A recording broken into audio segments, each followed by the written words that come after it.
Nën, baba, unë jam gjallë. Britma e qau heshtjen e varezës si një rufe në një ditë me diell. Helena i rëshiti nga duart buqeta me trëndafila të bardhë. Renato ndjeu këmbët t'i dobësoheshin. Në hyrje të varezës luksoze, mes vareve prej mermeri dhe pemëve shekullore, një burr në karrocë me rrota po afrohej me vështirësi përgjatë shtegut me shavor. Fytyra e tij ishte plot plag, mjekra e gjatë dhe e ndotur, rrobat e grisura, por syt ata sy kafe që Helena do t'i njihte kudo. Nuk është e mundur, përshpëriti ajo, duke u kapur pas krahut të burrit. Është ndonjë i çmendur, tha Renato, duke u vendosur përpara saj. Siguria? Lypsi vazhdoi të afrohej, rrotat e karrocës kërcisnin mbi gur. Baba, jam unë, Lukas, djali yt. Helena ndjeu sikur bota u rrotullua. 5 vjet. 5 vjet duke vizituar atë varr çdo të diel. 5 vjet zije. 5 vjet terapi. 5 vjet duke u përpjekur të pranonte se djali i saj i vetëm kishte vdekur i djegur në atë aksident të tmerrshëm. Dhe tani një lyps i gjymtuar po bërtiste se ishte djali i saj. Roja e varezës erdhi me vrap. Ishte një burr i madh me uniformë të rregullt, i trajnuar për situata delikate. Zonjë, zotëri, ju lutem largohuni, tha ai, duke u vendosur mes çiftit dhe lypsit. Do të thras policin. Jo, bërtiti Helena, duke befasuar të gjithë, përfshir veten. Prisni. Helena, për hir të Zotit, tha Renato, duke e kapur nga krahu. Ky njeri është qartazi i sëmur. Të ikim. Por Helena nuk mund t'ia hiqte syt. Kishte diçka tek ai që e pengonte të kthehej e të largohej. Si e di emrin e djalit tim, pyeti ajo me zë që i dridhej. Lypsi ndaloi karrocën disa metra larg. Nga afër, plagët ishin edhe më të dukshme. Ana e majtë e fytyrës dukej sikur ishte rindërtuar. Hunda e shtrembër. Një vesh pothuajse i zhdukur. Nën, tha ai me zë të ashpër dhe të dhimbshëm. E di që është e vështirë të besohet. Por jam unë. Lukas Henrique Mendonça. Kam lindur më 15 mars në maternitetin Solus. Fjala ime e parë ishte në makinë. Thyeva krahun kur isha 7 vjeç duke rënë nga pema në obor. Ti qave më shumë se unë. Helena mbuloi gojen me dorë. Renato u zbe. Këto mund t'i ketë mësuar kushto, tha ai, por zëri i tij nuk ishte më i sigurt. Në ditëlindjen time të 15, vazhdoi burri, më dhurove një varse prej tungsteni. Kishe gdhendur brenda, përgjithmonë heroi im i vogël. Më the se tungsteni ishte një nga metalet më të forta në botë, ashtu si dashuria jon. Helena u shemb, këmbët ju drodhen dhe do të binte po të mos e mbante Renato. Kjo nuk është në gazeta, qau ajo. Këtë nuk e di askush. E di sepse jam unë, nën. Renato e shikoi njeriun e shkatëruar. Për vite kishte mbajtur fajin që nuk e ndaloi djalin atë natë. Nëse je Lukas, tha ai ngadalë, ku ishe gjithë këtë kohë? Pse nuk na kontaktove? Burri uli kokën. Sepse nuk e dija kush isha. Humbja e kujtesës pas aksidentit. Vetëm disa javë më parë fillova të kujtoja. Renato mori frym thellë. Do të shkojmë në shtëpi. Do të flasim. Helena u gjunjëzua para karrocës. Bir, çfarë të kanë bërë? Në vilën e familjes Mendonça, shërbyesja Rosa i njohu syt menjëherë. Zoti im. Lukas? Po, Rosa. A bën ende tort karote me çokoladë? Ajo e përqafoi pa u shqetësuar për rrobat e ndotura. Faleminderit Zotit. Renato mbeti i kujdesshëm. Do të bëjmë një test ADN, tha ai. E kuptoj, u përgjigj Lukas. Ndërsa prisnin rezultatin, ai tregoi historinë. Ata ishin 8 në makinë. Kishin pirë shumë. Në rëmuj, Lukas humbi varsen. Një djalë tjetër e mori. Trupi i djegur që u identifikua ishte i atij tjetri. Makina doli nga rruga. Lukas u hodh jashtë dhe ra në lum. U shpëtua nga një burr i quajtur Joaquim, një ish mjek që jetonte izoluar. Lukas ishte në koma. Kur u zgjua, nuk kujtonte asgjë. Ai jetoi vite me Joaquimin derisa ai vdiq nga infarkti. Familjarët e larguan Lukasin duke e lënë në rrugë. Pa dokumente, pa identitet, u bë ndaca. U ra, u poshtërua, u harrua. Kujtesa u kthye kur pa në televizor një reportazh për aksidentin. Pa fytyrën e vetë të dikurshme dhe gjithçka filloi të zgjohej. Telefoni ra. Rezultati i ADN-s ishte pozitiv. Është djali juaj. Renato ra në gjunjë dhe qau. Bir, ti u ktheve. Në mëngjes, Lukas u zgjua në dhomën e tij të vjetër. Yjet në tavan ende ndriçonin. Jam në shtëpi, përshpëriti ai. Rosa i solli mëngjesin. Duhet të kujdesemi për ty, i tha ajo. Renato nisi të rregullonte gjithçka ligjërisht. Për shtetin, Lukas është i vdekur, tha ai. Duhet ta rregullojmë. Helena mendonte për shëndetin e djalit. Mjek, trajtime, shpresë. Pas gjithë atyre viteve errësirë, familja kishte një dritë të re. Por hijet e së kaluarës ende qëndronin gati për t'u përballur. Plagët, ato këmbë që nuk funksiononin më, zëri i ngjirur. Është Lukas, unë e di që është. Adnia e provoj, por nuk është Lukasi që mbaj mend. Helena pohoi me kokë. Lukasi që ne mbanim mend vdiq atë natë, Renato. Ai që u kthye është një Lukas tjetër, më i vjetër, më i vuajtur, më i shënuar nga jeta, por prap është djali ynë. Dhe ne do të mësojmë ta njohim këtë Lukas të ri. Lukas zbriti në sallon me ndihmën e Rosës. Karroca e improvizuar ishte zëvendësuar me një model modern që Renato e kishte porositur gjatë natës. Si je, bir? Pyeti Helena. Çuditshëm, u përgjigj ai me sinqeritet. Është shumë e çuditshme të jem këtu. Gjithçka duket njësoj dhe ndryshe njëkohësisht. Renato ju afrua. Lukas, duhet të flasim për disa gjëra. E di, baba. Ka shumë për t'u zgjidhur. Nuk është vetëm kaq. Renato u ul në koltukun përballë djalit. Kur ne menduam se ti kishe vdekur, shumë gjëra ndryshuan. Lukas priti në heshtje. Kompania u rrit shumë këto vite. U dyfishua. Ti ishe trashëgimtari im i vetëm. Unë u zhyta në punë për të përballuar dhimbjen. E kuptoj, tha Lukas. Por ka edhe të tjerë të përfshirë tani. Helena uli syt.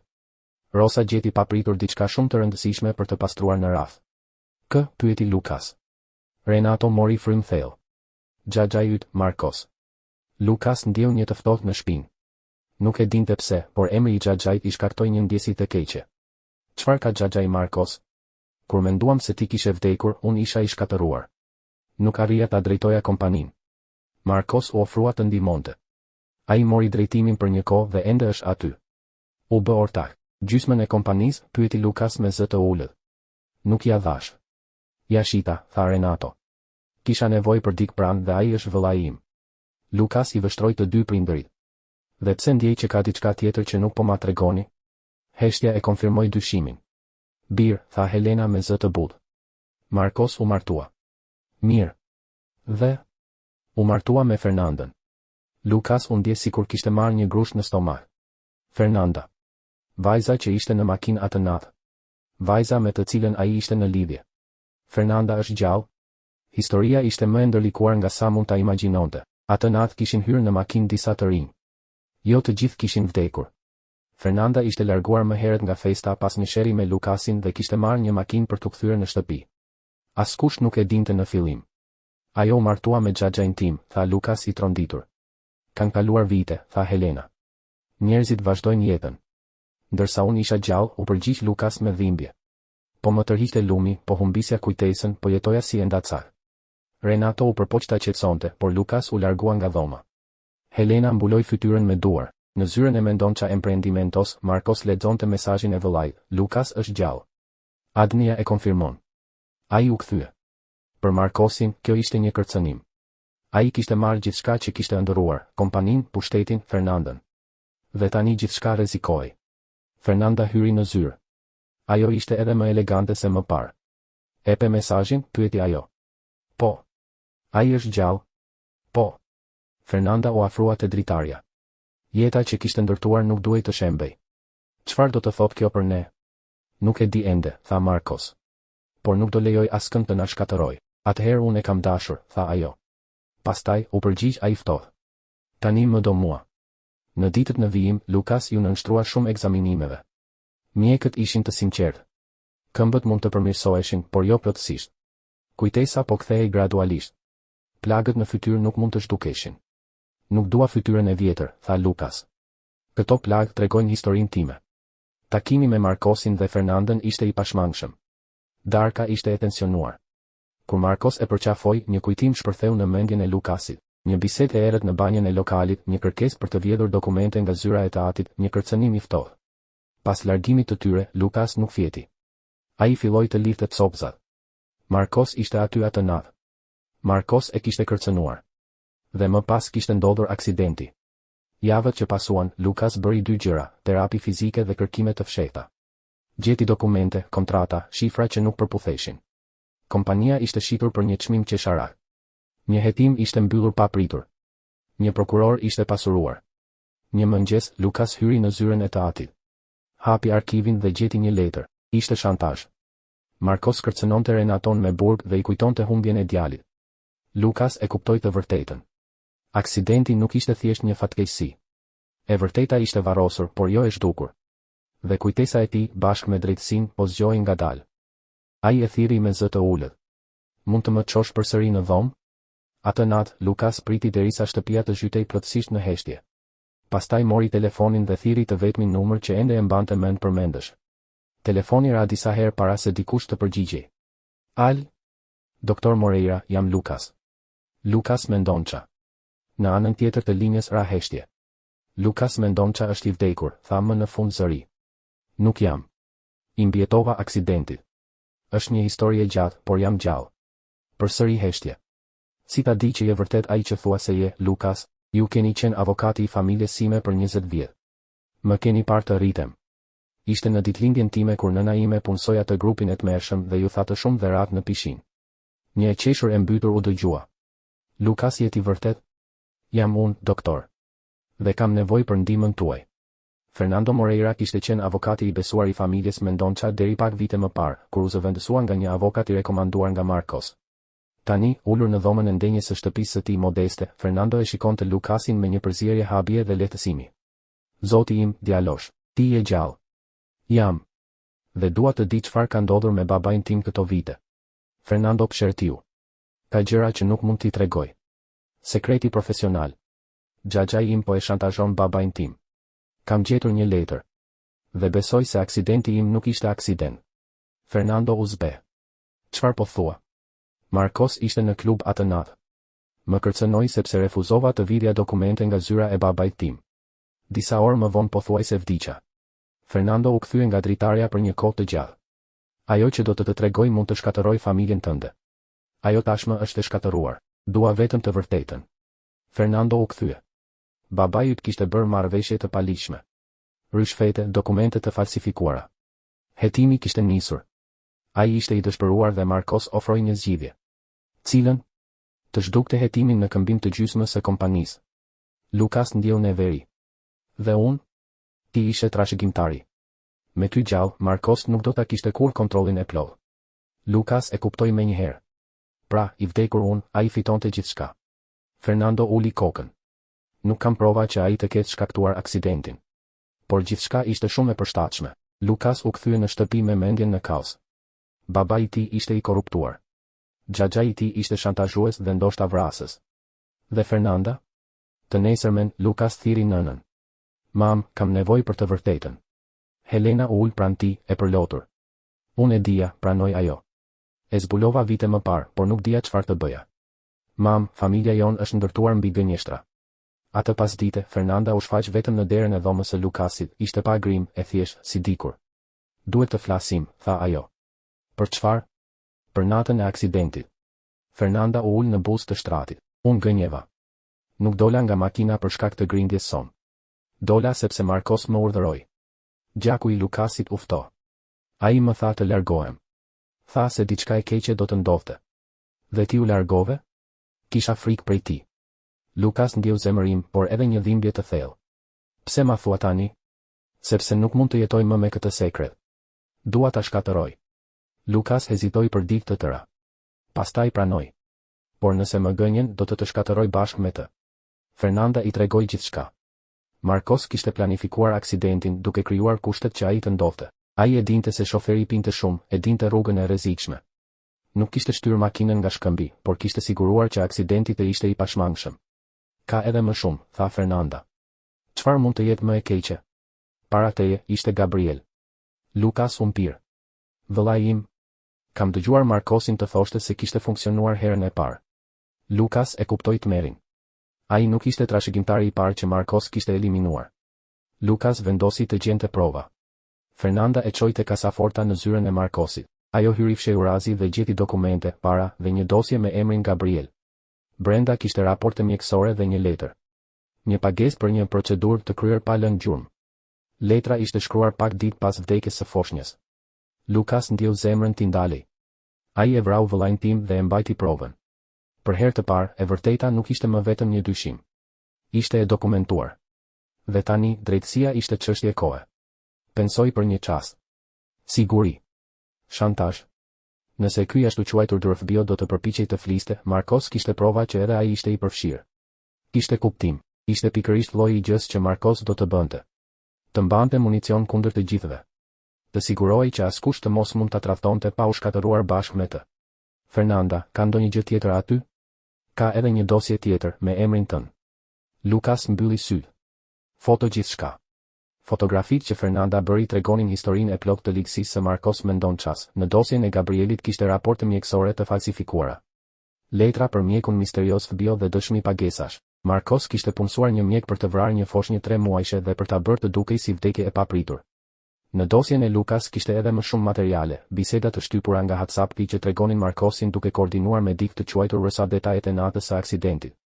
Fatura pagesash për këtë rësa, që me sa duke ishte përgjegjës për të siguruar që Bruno të pinte më shumë se zakonisht. Harta të rrugës ku ndodhi aksidenti, me shënime mbi pikat më të rrezikshme dhe më tronditja nga të gjitha, një listë emrash. 8 të rinj që ishin në makinë me emrin e Lukasit të rrethuar me të kuqe. Marcos nuk donte të vriste 8 persona, donte të vriste 1. 7 të tjerët ishin ajo që ai ndoshta i quante dëme anësore. Lukas i shikoi ato fotografi për orë të tëra. Çdo dokument ishte si një thik në zemër. Xhaxha i tij, vëllai i babait të tij, kishte planifikuar ftohtë vdekjen e tij. Kishte vrarë miqt e tij pa asnjë pendes. Kishte vrarë një foshnjë 3 muajshe dhe po jetonte i qetë, i martuar me ish të dashurën e Lukasit, pronar i gjysmës së kompanisë së familjes. Kjo do të ndryshonte. Lukas e dinte që nuk mund të shkonte thjesht në polici. Marcos kishte lidhje, kishte njerëz të blerë në prokurori, si prokurori që kishte mbyllur hetimin kundër Renatos. Nëse Lukas do të paraqitej me ato prova, ato mund të zhdukeshin. Marcos mund të paralajmërohej, të arratisej, të shkatëronte prova, të eliminonte dëshmitar. I duhej një qasje tjetër. I duhej një kurth. Dhe për këtë i duhej ndihma e një personi që nuk e kishte imagjinuar kurrë se do t'ia kërkonte, babait të tij. Biseda me Renaton ishte më e vështira e jetës së Lukasit. Të ulur në zyrën e shtëpisë, baba e bir u pan për një kohë të gjatë para se dikush të fliste. Baba, unë e di gjithçka. Renato u zbardh në fytyrë. Për çfarë po flet? Për rishfetet, hetimin e prokurorisë, shantazhin e Marcosit, për mënyrën si i shite gjysmën e kompanisë për ta zhdukur problemin.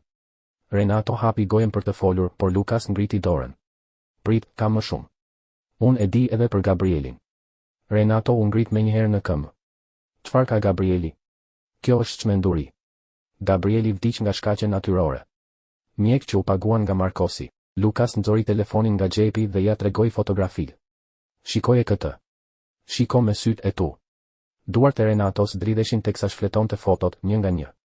Ngjyra i largohej nga fytyra me çdo dokument. Jo, nuk është e mundur, është e mundur, baba. Dhe nuk është vetëm Gabrieli. Lukas i tregoi fotot nga dosja e tij. Ai planifikoi edhe aksidentin tim. Koordinoi gjithçka. I vrau miqt e mi për të më vrarë mua. Renato u ul rënd në karrige. Dukej sikur ishte plakur 20 vjet brenda pak minutash. Nuk e dija, betohem që nuk e dija. Mendova se shantazhi kishte të bënte vetëm me biznesin. E di, baba. Të besoj. Renato filloi të qante sikur më parë. Vëllai im i vrau fëmijët e mi. Pas disa minutash, Renato u përmblodh. Çfarë do të bësh? Dua ta shkatërroj. Dua që të paguaj për gjithçka, por kam nevojë për ndihmën tënde. Çfarë të duhet? Thirr një mbledhje familjare këtu në shtëpi. Ti, mami, Marcosi dhe Fernanda. Thuaj që është për të diskutuar kthimin tim në familje dhe në kompani. Takimi u caktua për të shtunën. Marcos mbërriti i sigurt, me kostum të shtrenjtë dhe buzëqeshje të rreme. Fernanda ishte pas tij, e tensionuar. Familje, sa mirë që jemi të gjithë bashkë. Gjatë bisedës, Lukas e akuzoi drejt për drejt. Gjëja më e keqe që kam zbuluar është se xhaxha im u përpoq të më vriste. Heshtje totale. Marcos qeshi nervozisht. Je i hutuar. Lukas nxori dokumentet. Këto ishin në kasafortën tënde. Pas pikturës në zyrë. Marcos u zverdh. Renato mori dokumentet dhe i vendosi mbi tavolinë. Kjo është letra për Fabio pas vdekjes së Gabrielit. Këto janë bisedat për aksidentin e Lukasit dhe kjo është lista e emrave. Helena e goditi Marcosin me shuplak. Ti e vrave foshnjën time. Kur Renato mori telefonin për të thirrur policin, Marcos u përpoq të kërcënonte. Nëse bie unë, bie edhe ti, por Lukas ishte i vendosur. Thirre policin, baba. Policia mbërriti shpejt. Marcos u arrestua. Renato bashkpunoi. Fernanda dëshmoi. Helena qante dhe qeshte nga lehtësimi. Gjyqi zgjati muaj. Marcos u dënua me 87 vjet burg. Nuk do të ishte më kurrë i lirë. Një vit më vonë, Lukas ishte sërish në këmbë, me bastun, por në këmbë.